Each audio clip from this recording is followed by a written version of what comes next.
6 and 7.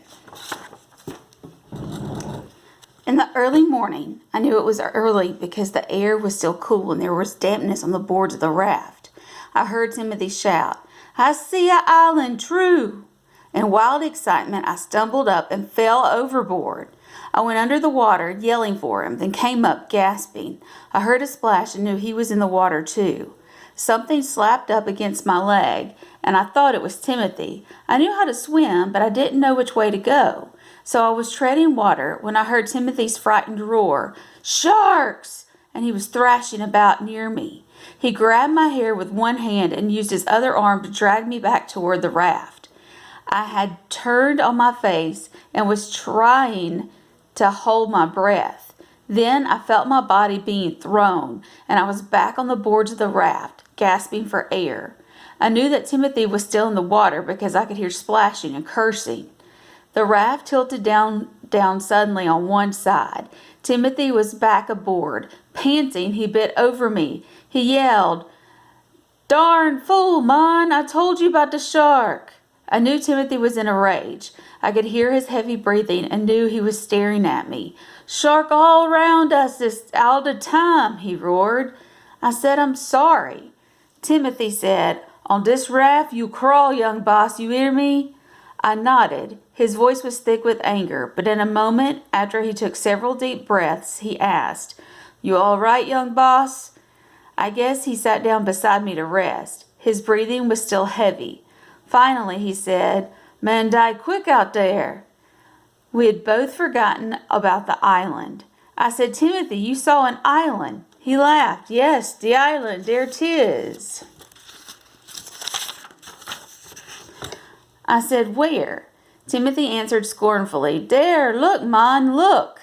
Angrily, I said to him, "I can't see." He kept forgetting that.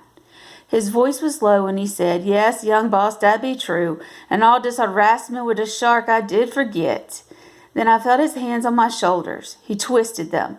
"That direction, young boss." Straining to look where he had me pointed, I asked, "Are there any people on it?" "'Tis a very small island, outrageous low." I repeated, "Are there any people on it?" I thought they could contact my father and then send for help.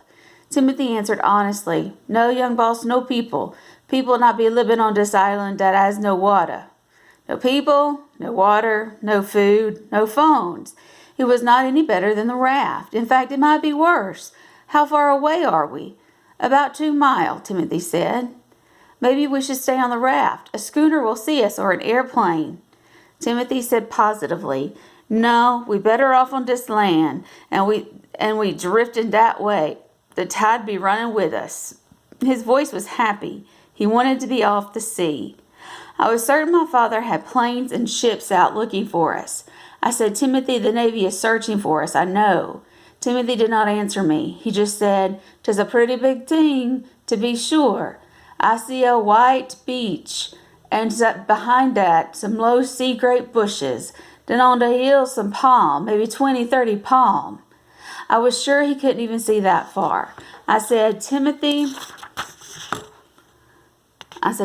wouldn't it be better if we stayed on the raft and found a big island with people on it?" He ignored me. He said, "By the night, I saw surf washing over the banks up to port, but did not awaken you, young boss, but knew we would be getting near the Cays." I said, "I don't want to go on that island." I don't think there was anyone on earth as stubborn as old Timothy. There was steel in his voice when he answered, "We'd be going on that island, young boss, that be true." But he knew how I felt now, because he added, "From this island we will get help. Be true, I swear." It seemed hours, but it was probably only one until Timothy said, "Do not be alarmed now, young boss. I'm going to jump off into the water and kick this raft ashore. Without that, we'll pass this island by and by." In a moment, I heard a splash on one side of the raft, and then Timothy's feet began drumming the water. I guess he was not afraid of sharks this close in. Soon he yelled, "Bottom, young boss, bottom!" His feet had touched the sand. In another few minutes, the raft lurched, and I knew it was grounded. I listened for sounds from shore, hoping there would be a cheerful hello, but there were none, just the wash of the low surf around the raft. Timothy said, young boss, on my shoulder, and I'll fetch you to the land. He helped me onto his back. I said, don't forget Stew Cat. He laughed back heartily. One at a time, young boss. With me on his back, he splashed ashore, and judging from the time it took, the raft wasn't very far out. Then he lifted me down again. Land, he shouted. The warm sand did feel good on my feet, and now I was almost glad that we wouldn't have to spend another night on the hard, wet boards of the raft. He said, touch it, young boss. Feel the land. 'Tis outrageous good. I reached down. The grains of sand felt very fine, almost like powder. Timothy said, 'tis a beautiful cay, dis cay. Never have I seen dis cay. Then he led me to sit under a clump of bushes. He said, you rest easy while I pull up the raft more out of the water. We must not lose it. I sat there in the shade, running sand through my fingers, wondering where, among all those many islands in the Caribbean, we were. Timothy shouted up from the water, many fish here, langosta too. I been knowin'. We roast 'em. Langosta, I know, was the native lobster, the one without claws. I heard Timothy splashing around down by the surf and knew he was pulling the raft up as far as he could get it. A moment later, puffing hard, he flopped down beside me. He said, catch me breath, then I will tour the island and select a place for the camp. He put Stew Cat into my lap. Camp, I asked, stroking Big Stew. Timothy replied, we may be here 2-3 days, so we be living comfortable. He could tell I was discouraged because we had come to the island and there were no people on it. He said confidently, we be rescued, true, but for tonight I built a great fire pile of brush and wood, so the next aircraft that fly over, we set it off. Where are we, Timothy? Near Panama? He answered slowly, I cannot be sure, young boss, not very sure. But you said you knew about the banks and the cays that are near the banks. I wondered if he knew anything, really, or if he was just a stupid old man. Timothy said, listen, I know the many banks and cays around 15 north and 80 long. There is Roncander and Serrano, Quinto Sueño, and Serenilla de Roseland. Then there is Beacon and North Cay. Off the west somewhere is Providencia and San Andres. He paused a moment and then said, far away up there, I think, is the Caymans and then Jamaica. But you're not sure of this island? Timothy answered gravely, true, I am not sure. Do the schooners usually come close by here? I asked. Again, very gravely, Timothy said, the man who fishes follows the fish. Certainly the fish be here. I be seeing with my own self eyes. I kept feeling that Timothy was holding something back from me. It was the tone of his voice. I'd heard my father talk that way a few times. Once when he didn't want to tell me my grandfather was about to die. Another time was when a car ran over my dog in Virginia. Of course, both times happened when I was younger. Now my father was always honest with me, I thought, because he said that in the end that was better. I wish Timothy would be honest with me. Instead, he got up to take a walk around the cay, saying he'd be back in a few minutes. Then Stew Cat wandered away. I called to him, but he seemed to be exploring too. Realizing that I was alone on the beach, I became frightened. I knew how helpless I was without Timothy. First, I began calling for Stew Cat, but when he didn't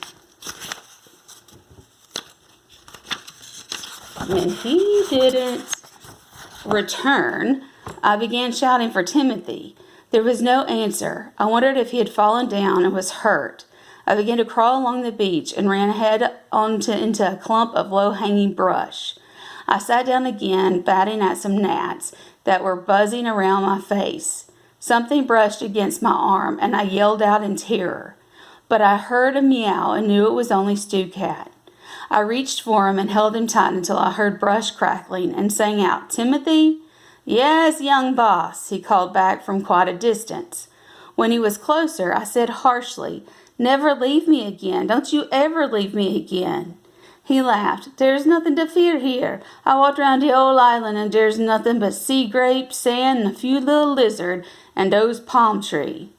I repeated, Never leave me alone, Timothy. All right, young boss, I promise, he said. He must have been looking all around, for he said, No water here, but 'tis no problem.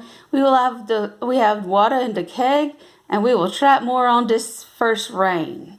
Still believing he wasn't telling me everything, I said, You were gone a long time. He answered easily, 30 minutes at most. The island is about 1 mile long and a half-mile wide, shaped like a melon. I found a place to make our camp up near the palm. 'Twill be a good place for a lookout. The rise is about 40 feet from the sea. I nodded, then said, I'm hungry, Timothy. We were both hungry. He went back to the raft, took out the keg of water and the tin of biscuits and chocolate. While we were eating, I said, You are worried about something, Timothy. Please tell me the truth. I'm old enough to know. Timothy waited a long time before answering, probably trying to choose the right words. Finally, he said, Young boss, there is in this part of the sea a few little cays like this one, surrounded on both sides by humbug banks. They are cut off from the rest of the sea by these banks. I tried to make a mental picture of that. Several small islands tucked up inside great banks of coral that made navigation dangerous was what I finally decided on. You think we're on one of those cays? Maybe, young boss, maybe. Fear coming back to me. I knew he had made a mistake in bringing us ashore. I said, Then no ships will pass even close to us. Not even schooners. We're trapped here. We might be here forever. Again, he did not answer directly. I was beginning to learn that he had a way of being honest while still being dishonest. He said, The place I'm thinking is called the Devil's Mouth. 'Tis a U-shaped thing, with these sharp coral banks on either side, running maybe 40-50 miles. He let that sink in. That sounded bad. Then he said, I do hope, young boss, that I am outrageous mistaken. If we are in the Devil's Mouth, how can we be rescued? I asked angrily. It was his fault we were there. The fire pile. When the aircraft fly above, they will see the smoke and the fire. But they might just think it was a native fisherman. No one else will come here. I could picture him nodding, thinking about that. Finally he said, True, but we cannot fret about it, can we? We'll make camp and see what happens. He poured me a half cup of water, saying happily, Since we have made a plan, we can celebrate. I drank it slowly and thoughtfully.